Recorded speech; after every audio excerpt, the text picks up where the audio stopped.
एक समय की बात है, एक छोटे से गांव में, जहां के पास हरा भरा पेड़ों की चादर से ढके छोटी हिमालय की चोटियां थीं। इस गांव में रहने वाले एक साधु बाबा के पास एक रहस्यमय चरण था, जो उसने अपने तपस्या से प्राप्त किया था। गांव वालों ने उससे बाबा से सीखने का इरादा किया, लेकिन बाबा ने एक शर्त रखी। कोई भी उनके पास आकर कोई सवाल कर सकता था, लेकिन केवल एक ही सवाल का जवाब मिलेगा। एक दिन गांव का एक नौजवान अर्जुन उसके पास गया और पूछा, बाबा, जीवन का रहस्य क्या है? बाबा हंसते हुए बोले, जीवन का रहस्य है सत्य, क्षमा और प्रेम में छिपा हुआ। अर्जुन को समझ में नहीं आया, लेकिन बाबा ने कहा, तुम्हें इसे समझने के लिए एक विशेष कारण दिखाऊंगा। बाबा ने एक चमत्कारी आईना दिया और कहा, इसमें तुम्हारा सच छुपा हुआ है, तुम्हें इसे ढूंढना होगा।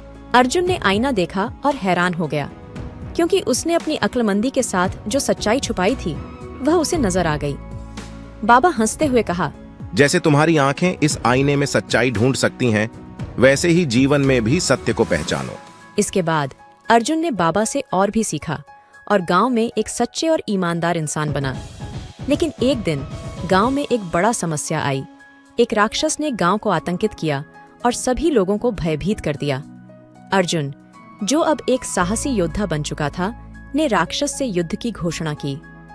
युद्ध के दिन अर्जुन ने बहादुरी से राक्षस को हराया, लेकिन जब उसने उससे पूछा कि वह गांव को क्यों आतंकित कर रहा था, तो राक्षस ने कहा, तुम्हें अपना भय दिखाना चाहता था। अर्जुन ने समझाया, भय से नहीं, प्रेम और साहस से जीत हासिल होती है।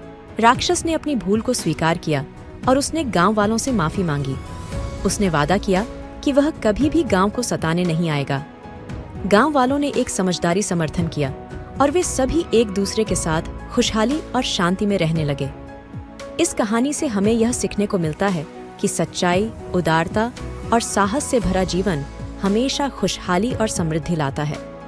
आशा है कि तुम इस कहानी के साथ जुड़े रहोगे और अपने जीवन में भी इसके सिक्कों को अपनाओगे, क्योंकि इस कहानी का आखिरी पन्ना अभी बाकी है और तुम्हारे जीवन के रूप में एक नया योजना बना सकता है।